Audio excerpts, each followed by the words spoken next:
along towards the 2024 election year, and of course, Christmas and the holidays. And we are very fortunate to have with us tonight on the Captive Audience our semi regular expert that guides us through the ins and outs of not only national politics, but the media, polling, everything that kind of plays into the mechanics of politics, as well as stuff that we just don't all hear when we're operating out in the world. And there's this sort of this back channel that exists. You and I know it exists uh, uh, between campaigns and in the media and all the things that are going on in the chattering classes behind the curtain. And so with us here is Dave Huguenot. Dave, welcome to the show tonight. And of course, Go Big Media is your firm, and you've been involved with the Trump 2020 War Room, and so you've seen a lot of that backstage. Yeah, and thanks for having me. I like that you call me the semi-regular expert, although I feel like the better title is regular semi-expert. I will try my best to sound smart tonight for you guys and your audience. Regular semi-expert and LSU fan. I think I know what I'm doing. Yeah. So Jaden Daniels, influencer. I think we're gonna win the Heisman. I'm excited about it. Sorry, Bo Nix. It's just not gonna happen. No, he had one game and he could have sealed it. He would have, I think, if he had just romped the way Oregon had done. And they were favored, but nope, didn't happen. Nope. So I'm just glad that I can say to all my Oregon friends that LSU and Oregon have won the exact same amount of conference championships this season. Yeah, that's right. Yeah, but looked good doing it. For the most part. I mean, you got to get. But you know what? I know we'll get deep into college football here, but I really didn't think it was Alabama's year. I thought that was done. And so I'll say this as an LSU fan, the college playoff decision was a win-win for me. So Florida State got absolutely robbed, which is fantastic. I support that 100%. I mean, everyone hates Alabama. So it's great. Like, it's a win-win for me. Yeah.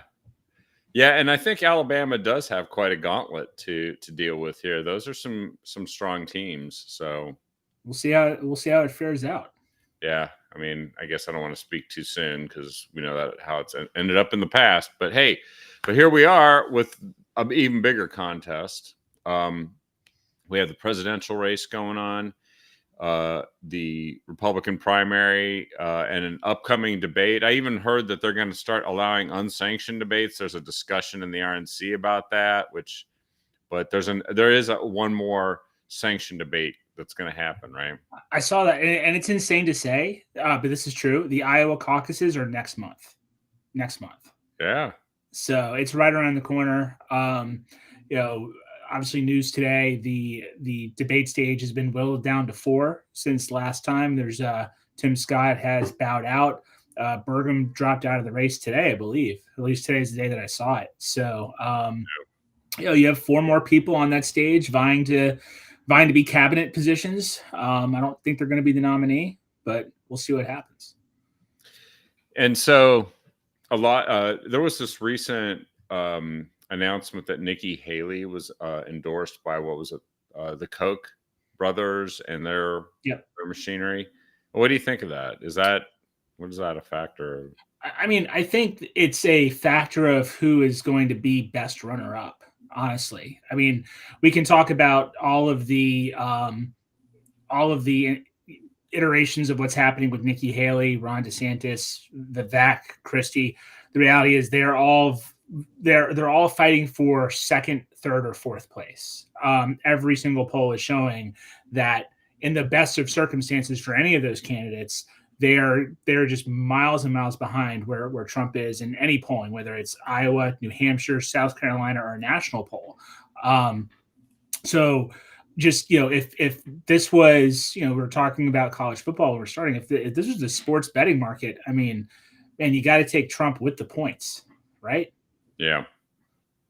Yeah. Well, that's just it. And to some extent, and I see we had a question there from Bobby about, Well, she said, yeah, that maybe that there's help from the Pac-12 refs. But that's going to be forever that they'll talk about that.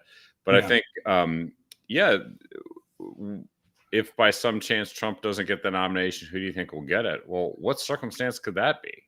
So I mean, I think the other way to ask that question is like, who has the best chance of coming in second place? And the reality is the Ron DeSantis campaign has completely flamed out at this point.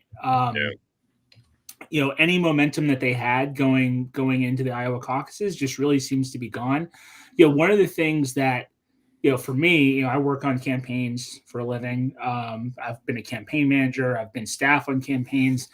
You work on enough campaigns, and I don't even necessarily need to see a poll. I can just kind of read the room and tell if I'm working on a winning campaign or a losing campaign. Yeah. And if you read the room with the DeSantis campaign, none of it looks good. Their super PAC, Never Back Down, just fired 3 of their top employees, and their chairman, Adam Laxalt, the former attorney general in Nevada, resigned from the PAC. A winning organization does not see that type of turnaround in their staff. And by the way, this isn't the first time the DeSantis team has had to lay off people or fire people. They had major layoffs earlier this year on the hard side of the actual campaign itself. None of those things. If I was an alien coming in from outer space and I hadn't seen a single poll, and you showed me just that, that's enough for me to say that campaign is failing. So by the logic of the fact that DeSantis is failing, that leaves the next person, which is Nikki Haley, to potentially be that best runner up and take second place.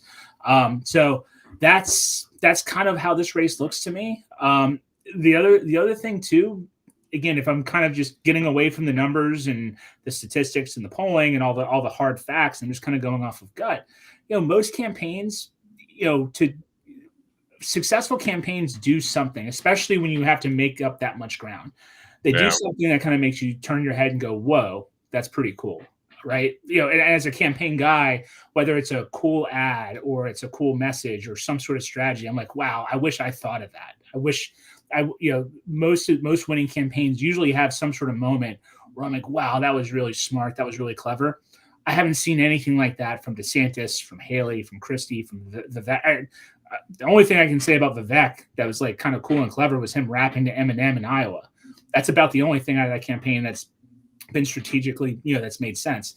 So, or been cool, at least I should say. I don't know if it made sense, but so that's, at the end of the day, it's just why I say sarcastically, but somewhat seriously, everyone that's on that stage in Tuscaloosa is going to be, they're not debating to be the presidential nominee. They're debating to either, expand their book tour so they can make a lot of money after this.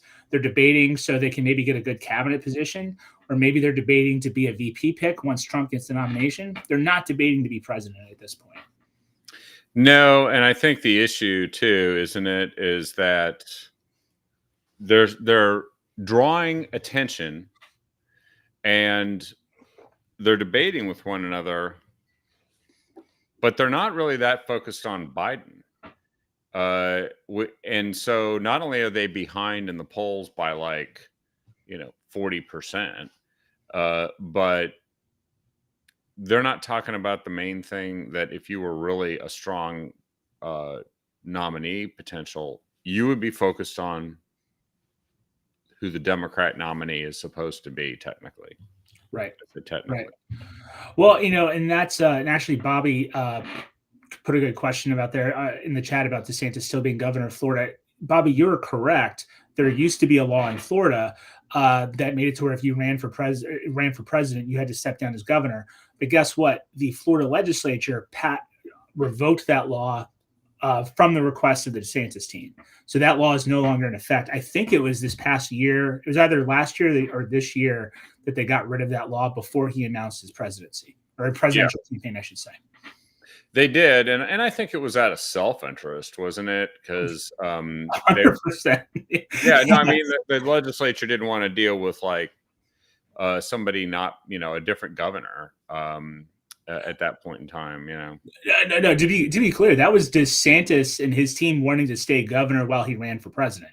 that No, but they're to lobbying. get the legislature to cooperate with it was why did they do that? Because it's, and I figured it's probably because stability. A lot of them want to control the timing of when things happen, right, whatever they happen. Yeah. right. So, but yeah, it's self-interest from a politician. Not shocked. No. That is not news. But you did mention about Doug Burgum dropping out. So it is Vivek, Nikki Haley, Ron DeSantis, and Chris Christie. Chris Christie. Which I don't know why Chris Christie is still in. Has he ever polled out of the single digits? So the RNC rules, it has a donor requirement in terms of individual donors, not total amount raised. And everyone that's on that stage has met that threshold. The other one with polling, it doesn't have to be just national or just Iowa. It is, I think you have to get at least 6% in one RNC sanction poll, a national poll, or a poll in a early state, which is basically Iowa, New Hampshire, or South Carolina. So Christie is, again, I say polling well, relatively. I'm grading on a low curve here compared to his competitors for best runner-up. He's polling better in New Hampshire than he is anywhere else, and that's what's getting him qualified to get on the debate stage. So it's New Hampshire, basically. Right. Yeah. Right. Yeah, and that is a state that he's demonstrated some strength in the past. Although did he lose to Trump in 2016 in New Hampshire? Because that's when he dropped out, didn't he? He did. He dropped out the night after New Hampshire and endorsed Trump the same day. Yeah. So I think he's Christie seems to be running the same playbook that he ran in 2016, which, how that goes for him, I think it's going to probably have the same result. Again, even in New Hampshire, where Christie is, doing the best, or he's the strongest, he's still miles behind where Trump is in the in-state polling.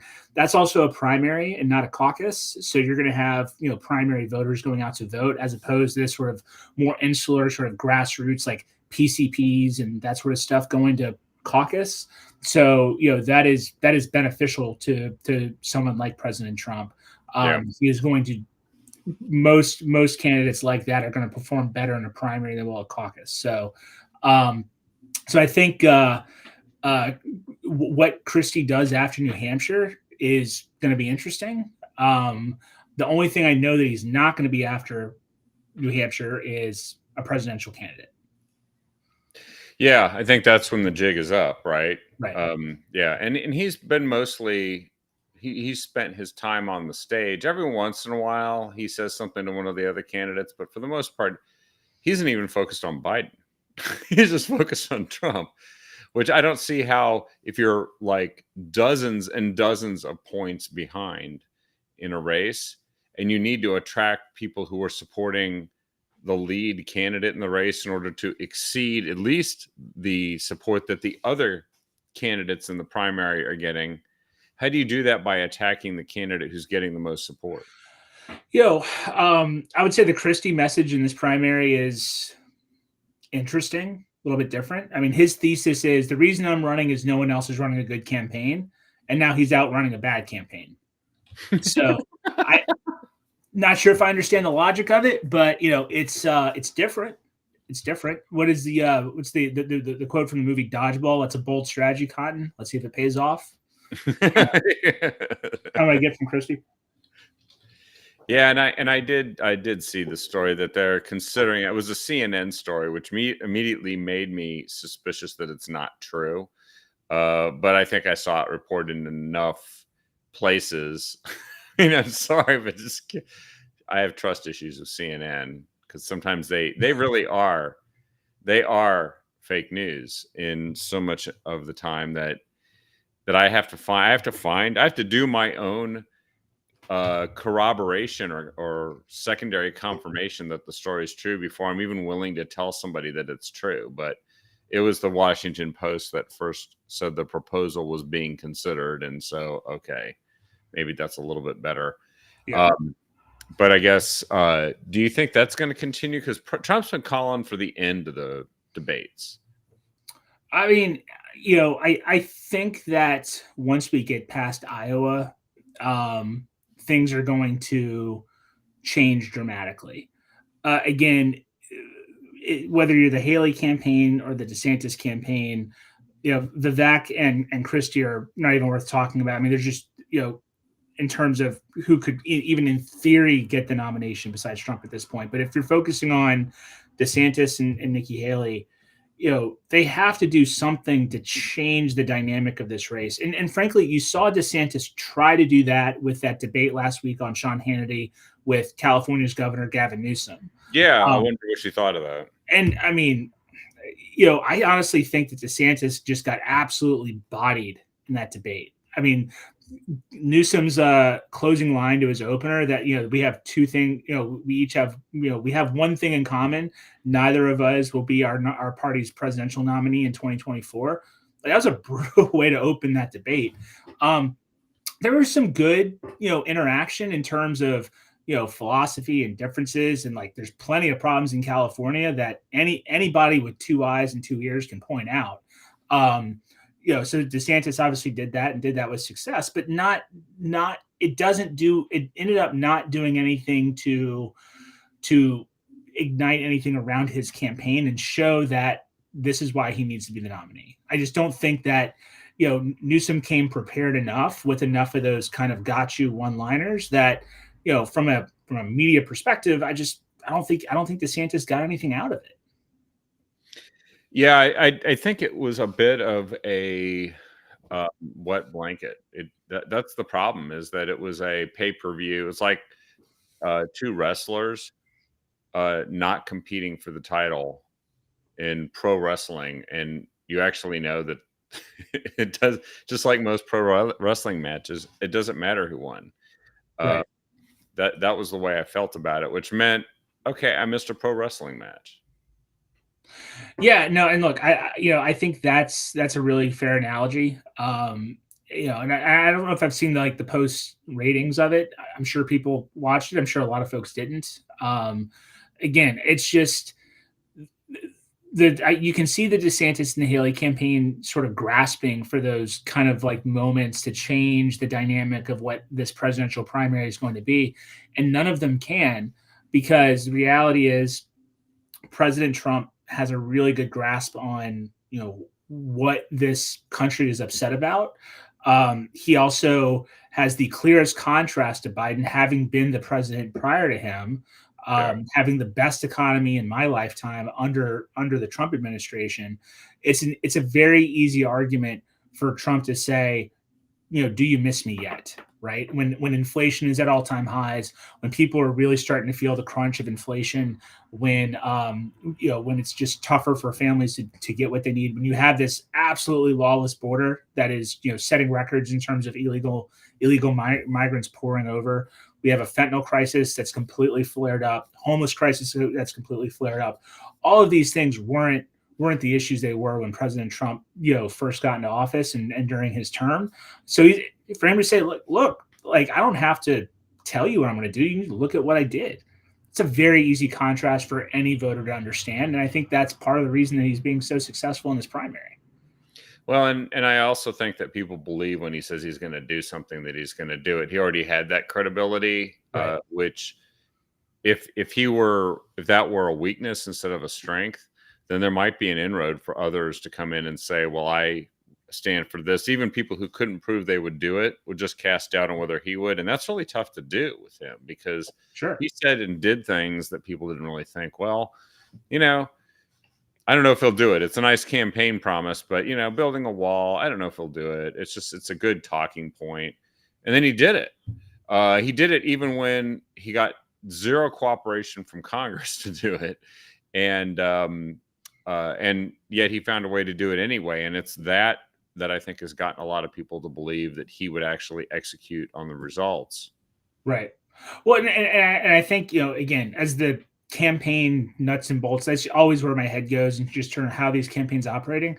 The Trump campaign just seems to be doing all the right things. They're staying on message, in terms of what issues they're talking about, what issues they're reaching out to voters to engage voters on, and they're just running a smart a smart campaign. They just, whereas again, the DeSantis campaign really seems to be flailing. They're changing their messages.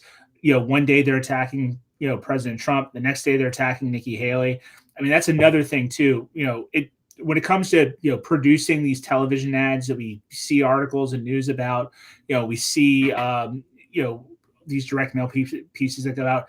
Those are very expensive to put together, especially for a presidential campaign. You're talking about hundreds of thousands, if not millions of dollars sometimes, that's devoted to these messages.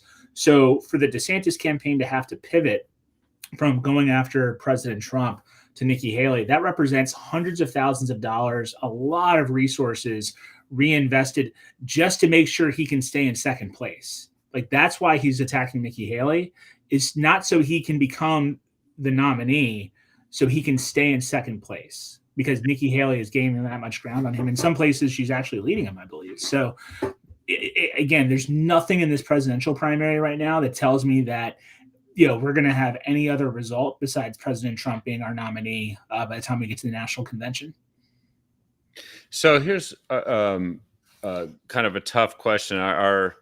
My regular co-host on the show here asked me if I could, because we talked about it last week. He and I did. David Darnell. Mm-hmm. He said, "How does the Trump, or how do you perceive the Trump campaign intends to win the general election in light of the 2020 results, given that you've got to actually have people that voted for Biden either not vote or vote for Trump in order to kind of switch that outcome?" And it's obviously going to be in some targeted states. And then I know the other thing, sort of, because David and I talked about this last week, that's lurking in the background is, aren't they going to just kind of mess with the voting system, the ballots, to make sure that they got, vote by mail where it works for them, and they're going to have their what do they call them, ballot harvesters, and they're going to come loaded for bear, even if they have, because let's just stipulate they suck on the issues, right? The Biden administration has stayed on message, the wrong one, and it's getting worse. Right? They've successfully done that. I don't think anything they've tried, including the Bidenomics labels, works. So let's say they're failing on that.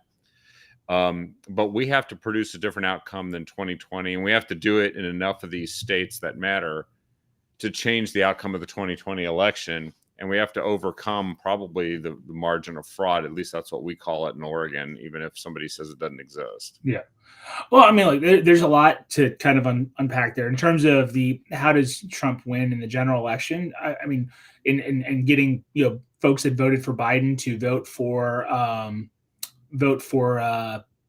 Trump. I mean, it is. I mean, the first way to talk about that is, again, just look at the economy, look at the changes under the Biden administration compared to the Trump administration. I think it's fair to say that there are at least a handful of people out there, I'm being a little facetious when I say a handful, that are remorseful over their vote for Biden and are willing to potentially change their mind. There's national polling that points that out right now, right? Where, Trump is leading in national polls. He's leading in polls in battleground states like Georgia, Pennsylvania, Arizona, some of these places that we lost in 2020. So there's empirical proof that buyer's remorse in terms of Biden versus Trump exists. And again, I think I pointed this out on your last show. One of the things that's really important to remember is that at this point in 2019, Trump was not leading in any national polls with Biden. He was losing these national polls. It was neck and neck. In some places, we were losing in polling in battleground states at this point. So we're in a much different environment than we were 4 years ago on that. The other big elephant that's no longer in the room is we're not in the midst of a pandemic that had people on edge. Now, that affects both the messaging of the campaign. It also affects some of the election stuff that you talked about, because a lot of the things that went into effect that gave Democrats an advantage in states like Pennsylvania and Georgia are no longer in effect. So in Pennsylvania, some of the COVID, changes they made to vote by mail and things like that because of COVID mostly, were actually overturned by the Supreme Court in 2021. So those rules are no longer in effect. Governor Kemp has passed new rules in Georgia that really protect the integrity of the elections, making sure that everyone gets to vote, but he only gets to vote once. All those different rules have come into effect. So I think the legal infrastructure around how our elections will be handled is different than 4 years ago. And I think the overall climate, because of a lack of a once in a generation pandemic, and we're facing all of these monumental issues, whether it's a lawless border, a bad economy, rising crime, rising homelessness, all those things that used to be West Coast problems that are now countrywide problems. I just think it just all points to a much different election. This isn't a rematch on the 2020 turf. This is a new stadium that we're playing in. So I think that all makes sense. There's a lot of folks. I encounter this constantly. And I'm not just talking about the national election. And when people say, why should I donate, or why should I, raise my hopes that we can win elections? So this goes for like congressional and even state and local elections.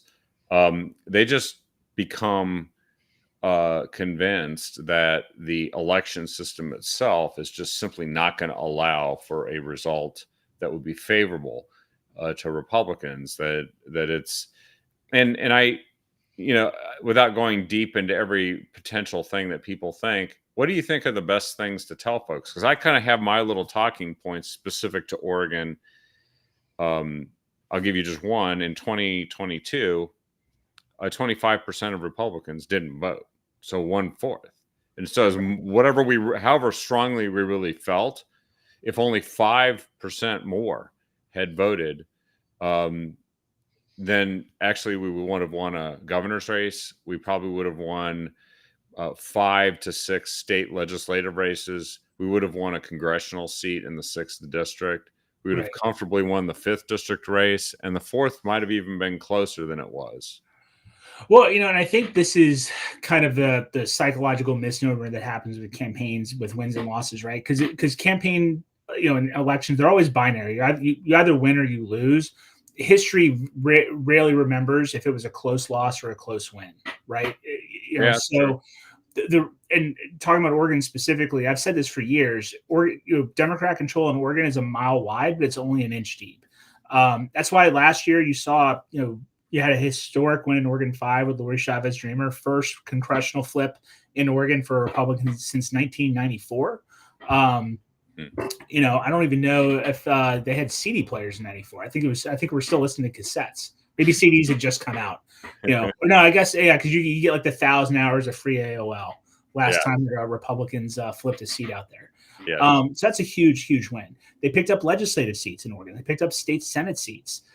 So you had some successes, and the reality is if you look at the amount of votes necessary, like if you look at just like the Oregon legislature, the lower chamber, the state house, if you look at the closest losses and how much each candidate lost by in the 5 districts that you needed to get a tied legislature, so a dual speakership. Republicans have the exact same amount of legislators as Democrats. Right. You're talking about, I believe it's less than 4,000 votes total if you add those 5 closest losses up. Yeah, I've been quoting 4,300. Yeah. So call it 4,300, right? 4,300 people now, and even then, you could just say, I mean, if you have one person voting Republican instead of Democrat, you could do the math and say that you actually just need half of that. If you can get half of those people to switch their votes, you win those elections. So you're talking like between 2,000 flips or 4,300 new votes, and Republicans have dual speakership. That is a really, I mean, if you had 4,300 people show up to who's your silly basketball team in Portland? Trailblazers? Trailblazers, yeah. If you had 4,300 people show up to that game, you'd be talking about how paltry the attendance was. I mean, this is a small amount of people, right? I mean, there's high schools that have more than 4,300 students in it. Wrap your head around that number, 4,300 people, and you can change the entire direction of your state in one of your legislative chambers, right? Same thing if you zoom out and look nationally and looking at the 2020 election results, right? President Trump lost Georgia by I think about 11,000 votes. Lost Pennsylvania by I believe about 1%, maybe less. Similar result in Arizona. Wisconsin, I think Michigan was a little bit wider, but still, these weren't blowout losses. Yeah. In 2020, these were close losses. 11,000 people in Georgia, in an entire state that has millions upon millions of people. Again, mile wide, because the end of the day, you look at the Electoral College number, it looks like a blowout. The reality is Biden's in the White House and not Trump. So we feel like it's a blowout. We feel because it's binary. But if you really peel back the layers of the onion, you realize that we're really, really close to making big changes in this country, and Republicans winning, even in places like Oregon. We just have we're struggling at that extra 1 or 2% that we need. Yeah, and hopefully, we have a machine that steps up, because I think we know the Democrats have a machine. They drag terrible candidates across the line in districts they should lose all the time. Right. And sometimes we do too. I think in California, I'm not saying they were terrible candidates, but we had candidates that needed that ballot harvesting extra oomph to flip those congressional seats in California. Do you think that there's enough seriousness with the RNC and many of the targeted states to get this job done, and where it's legal to ballot harvest? So I think that there are, and there always have been, people that understand the importance of, playing the game by the rules that are set, right? The reality is that, vote by mail, whether you're talking about Pennsylvania, Georgia, Arizona, it's becoming a growing, and it's becoming something that more and more people are adopting is how they want to cast their ballot. Yeah. And it's obviously going to remain legal, especially as it gets more popular. I mean, again, think of it from a legislator, or if you're in a state house or a state senator, you want to do things that are popular. So if vote by mail is getting more popular, it's not going away. So sitting here and lamenting on whether or not vote by mail is the best way to have an election and all that, it's a great esoteric philosophical conversation to have, and I'm sure it'd be great for some sort of Lincoln Douglas debate, but that debate doesn't help you win elections. What helps you win elections is understanding the rules, and how you can devise a strategy within that rule set to be successful. So short answer is yes. I think there are a lot of people, the RNC, I know they launched their first sort of election integrity office as a committee last year. And that's expanded. I mean, there's a lot of different, a lot of the committees nationally are looking at more strategies on how they can engage with states when it comes to things like vote by mail. And also, like, this, I know this isn't a thing in Oregon, but a lot of states have early voting, like my home state of Louisiana. You have in-person early voting on top of vote by mail. Using all of that to your advantage within the rules is extremely important. Again, we started with college football. It would be like, playing a game, but like, not playing by the rules, and you're kind of disadvantaging yourself by doing that. Yeah, no, that's right. Bank the Vote is also that program which is meant to change Republican attitudes towards whether they should hold on to their ballots or hold or wait to vote versus getting in there early. And I think that'll start to change people's attitudes, because the attitude just in 2022 was actually the opposite in many states. And yeah, we lost some things we should have won probably. Right. And the reality is, when it comes to any election, right, there's always a possibility that if you're casting your ballot, whether it's at a polling location or it's via mail, that a mistake can be made, right? Gets lost in the mail, the machine breaks, all those sorts of things happen. What's important for a voter to know, and then for state parties and political organizations to know, are the rules to rectify those mistakes and identify them and fix them as fast as possible, so no one's disenfranchised. I think that's part of it too, is there's an education piece to this in terms of, yes, if your ballot isn't cast correctly, what are the things that you can do to rectify that legally? And I think that's something that I personally definitely want to see more of are institutions helping create that awareness on how people can protect their vote.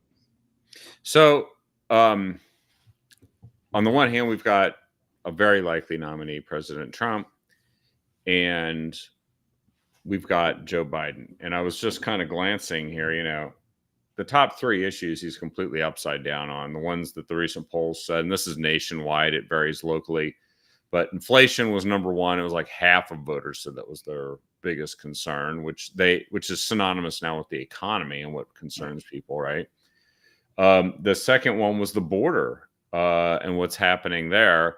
And the third one was crime and violence, which I know is kind of a catch-all bucket. But those were not in too distant. It was like half was inflation, 35% was border illegal immigration, 27% crime and violence. And we know wrapped into the crime and violence is what's been going on with homelessness and addiction in many places those things have converged, those issues, right? So he's upside down on the issues. Bill Maher the other day said that Biden's going to lose. And he said it straight to Donna Brazil's face on his show and questioned why anybody would even consider supporting this guy. And of course, the Biden bots that go out, and they just say what they're supposed to say, even though, they don't believe any of it. And then you see the most recent headlines, which is that Biden's they literally have proof that he was given payments by his son and his brother. That's today. It's like so he's almost on the edge of where he could be convicted on straight up in a court for the crime of accepting, bribes from the Chinese Communist Party, which is just so.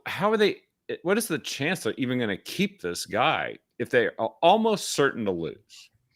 Well, I mean, I think the chances of Biden being the nominee, barring some sort of unforeseen health thing, obviously, like that's the biggest question. But as long as his health stays where it's at now, he's going to be the nominee. And there's plenty. Despite all that, I mean, one, it is extremely rare in American politics for you to see, unless he were to proactively step down, to see the Democratic apparatus try to make him not be the nominee. The other thing, you're also seeing institutional things within the party to protect him so he can stay the nominee, right? They're doing things to make sure that he clinches the nomination by adjusting the way that delegates are allocated and how delegates are selected, which is kind of this usually kind of untold story in terms of presidential politics. But there's a lot of movement behind the scenes every 4 years with both Republican and Democrat presidential campaigns to kind of game what the delegate allocation, so how many folks you get to vote for you at the national convention are, where you actually truly become the nominee. And then on top of that, who those actual people sitting in the seats are too, because that can also matter. The delegates, right? As we saw in 2016, where on the Republican side we had a bit of a raucous with states like Virginia and Colorado and that sort of stuff. So Democrats nationwide are doing things to make it to where it's basically mathematically impossible for anyone but Biden to get the delegates necessary to win at the convention. And then on top of that, they have good control over who those people are. So they can't really get, they know that they have people that are not going to go off the reservation. They're going to support Biden, all that sort of stuff. So he's going to be the nominee unless there's some unforeseen health thing that happens. And that's obviously always a possibility, but I'd still put the possibility of being kind of fairly low. It's just interesting that the Democrats, who know they have a lot at stake, and frankly, if they were to end up in a situation where they didn't control either the Senate or the House or the presidency, we would run the table on them. I mean, all this stuff that they've been doing and getting away with, there will be laws against this going forward, and there will be investigations that would expose everything they did, and there will be FBI and DOJ people conducting real investigations of what they did. The media will still be there, but don't they have too much at stake to go down with the Biden ship? Um, I mean, I think that the media will always carry water for Biden or any. I Mhm. mean, it could be it could be a russet potato that's the Democratic nominee. Media will carry water for it. That's just what they do. Look Um, healthier than Biden at this point. I A mean, russet potato. possibly, yeah, Yeah. yeah, like one of those like Yukon Golds. Like that would be a great nominee for them. Um, no, I An think. insult to potatoes, though. Yeah, So yeah, yeah. So you didn't expect me to show up with like potato knowledge. I can name like 5 different breeds of potato or species of potato breeds. I don't know how to. I'm a potato expert, and then I do political punditry on the side. But no, look, I think that again, there are mechanisms to where yes, like later in the election, even when he's the nominee, to replace him and things like that. But I mean, we're talking, you know, again, I'm going to stick with my football analogies. We're talking about like a flea flicker Statue of Liberty play once in a blue moon. Um, and as someone that just kind of bets on, I think of things in terms of probabilities. The probability of that happening is so low that yeah. it doesn't make sense. If you're a candidate or a campaign or a national party or a state party to strategize around that. Yeah, no, you can't strategize around it. But it it's increasingly it's getting harder for me to believe that they would just sit there and say, this is our guy, and then they, more videos of him stumbling and falling or jabbering. But I know they knew this back in 2020 rather. But there were so many people they got to go and say anybody but Trump. And that was what they were able to do to kind of make it so that Biden wasn't really examined. Well, I mean, look, I'll pretend to know a lot of things. I'll never pretend to understand why Democrats think what they think, regardless. Even when it comes to who they nominate for president. So, yeah, no, good point. Well, just shifting gears here because there's been some interesting news in the just recent days here. We've got some congressional races and some very good opportunities. You're involved with one. I'm involved with another here in Oregon. And there are mistakes that the Democrats, I don't know if they see them as mistakes, but a couple Democrats here voted for having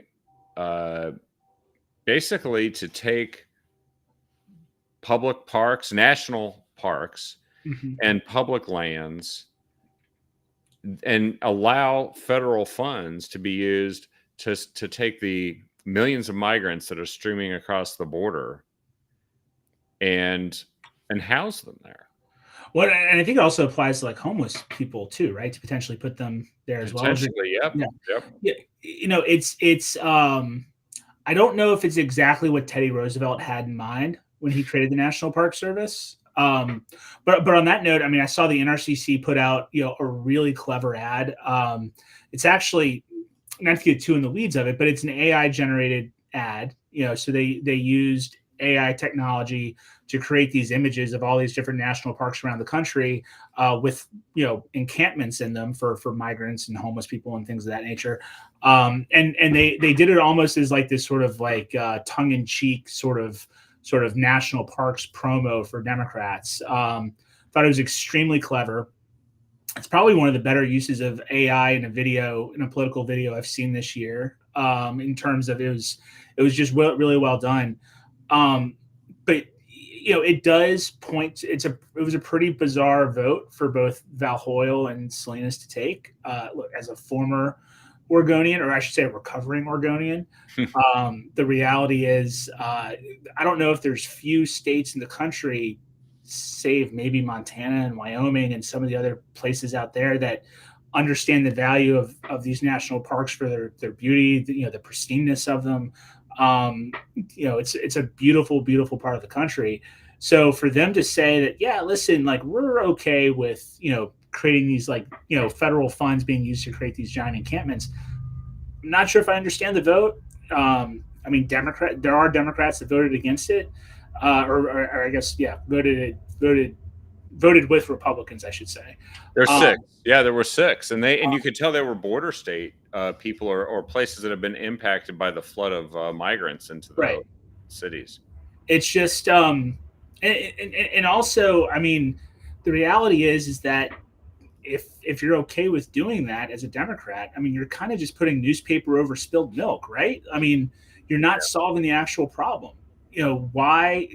You have so many for Democrats to be okay with our border being so porous, and frankly, it's one of the most, if not the most porous borders in the world. Um, you know, and again, I don't want to necessarily just focus on the migrant and the illegal immigrant part of it. I mean, that's obviously a huge part of it, but the reality is that open border, is one of the biggest reasons that we have the fentanyl crisis that we have in this country right Yeah, now. that's right. So they're It's going one to of the allow fentanyl in the national parks it's because that yeah comes with it. it's one of the reasons that human trafficking has gone up. There are so many problems besides people trying to cross the border illegally that have devastating consequences on not just border communities but communities across the country. I was doing some research for a race today, and my part of the country here in the southeast, and saw that Charlotte, North Carolina, ranks in the top 5 cities in the country, for human trafficking, and that's because it's part of the interstate connections that get into that gets down to I-10, that gets down to Mexico. um it's a huge problem, and for Democrats to be okay with, well, we can let them stay at the national parks, it just seems like a really callous solution to a problem that is ruining this country. Yeah, and on top of that, I actually know of examples where local governments, like city of Beaverton, considered this, the Tualatin Hills Parks and Rec District, which are all very local. They said, I think we might put a bunch of the homeless folks, the encampments. We're just going to put them in the parks because we control them when we think that'd be a better place for them. And the backlash that they got at the local level in an area where it's hard for Republicans to actually win any elections now was massive. Like you could see smoke coming up from their heads, the people that came up with the idea, because they got scorched. And that was locally. Just think of what that must be like in, say, a contested swing district like the 6th congressional district or the 4th congressional district. People love their parks out here, and they don't want to think that they're just being handed over to a problem being caused by the Right. people that just voted to say that was fine. It reminds me, Huey Long had a really famous sort of idiom when it came to taxes in Louisiana. And the idiom goes something along the lines of, "Don't tax him, don't tax me, tax the man behind the tree," right? Yeah. Where you're going to tax somebody out the wazoo, but you're going to do it in a way that voters can't see it. Honestly, like, this kind of reminds me of that. It's, don't send them here, don't send them there, send them out in the middle of nowhere. Yeah. Like, that's what Democrats' solution is to our border. Is, let's put these migrants somewhere where voters aren't going to see them, right in the middle of a park, something like that. It just rings as really shallow policymaking, when we really need real solutions. That is very true. And I think, well, and of course, one of the candidates I know specifically in CD4, or yes, in CD4, Monique Despain actually spoke out on this and put out a press release on it. It's pretty obvious that this is just straight up like an unforced error that the Democrats are making politically. What was the urgency to go and oppose a bill like this? Does anybody really think that's good I mean, just putting on your campaign hat, what are the people that are running their campaigns say? Oh, this is a great idea. Well, again, you're thinking of it as an unforced error, like, from the perspective of logic and reason and good policy, right? If you're Right. a Democrat like Val Hoyle and Salinas, I mean, you're catering to one of the most radical far left parties, in certainly in our generation, but probably in our country's history, in terms of just some of the policies that the base of the Democratic voter, Democratic Party wants. They want, to say that they want radical, socialist change in this country is not hyperbolic anymore. It might have been hyperbolic in the 90s or the 80s, That's a fair argument. It's not that anymore. The reality is that a large portion of the Democratic Party wants a lawless border. They want people to be more dependent on the government. They want government to control more money and control more funding, and thus control more people. That's just what Democrats want at this point. So the reality is that Val Hoyle and Andrea Salinas, I mean, they're carrying water for people that want to make what I would consider, and I would assume some of the folks listening tonight would agree, some pretty bad changes to this country. That's true. I guess they're just true believers, and they know that their base of supporters that they're trying to raise money from right now must agree with the vote that they took. It just sounds like a really bad decision for somebody who's likely to face consequences. Hopefully, face consequences for that later. Right. But yeah, now I want to just say too, I mean, the NRCC ad that went out, I thought was spot on. I think you linked to it earlier, in the chat. Definitely recommend everyone goes and takes a look at it. Not only is it a good example of a good, easy to digest message, but they did it in a pretty creative way that I was a fan of. This is some AI that Republicans can feel totally comfortable with. It's simulating the future Democrats want for our country based on what they actually cast votes as. I think this is totally within bounds, and I'm so glad they did it. So any other stories or last thoughts that you think you might want to bring to our attention? Because I haven't. We talked about polling and all that, but is there anything that's kind of lurking below the surface that people just don't know? Man, I'll be honest. I've been so engrossed in college football the last couple of weeks that I don't have politics in the brain. So if I have a moment to close, I'll just say that I look forward to Jaden Daniels, LSU's quarterback, winning the Heisman Trophy.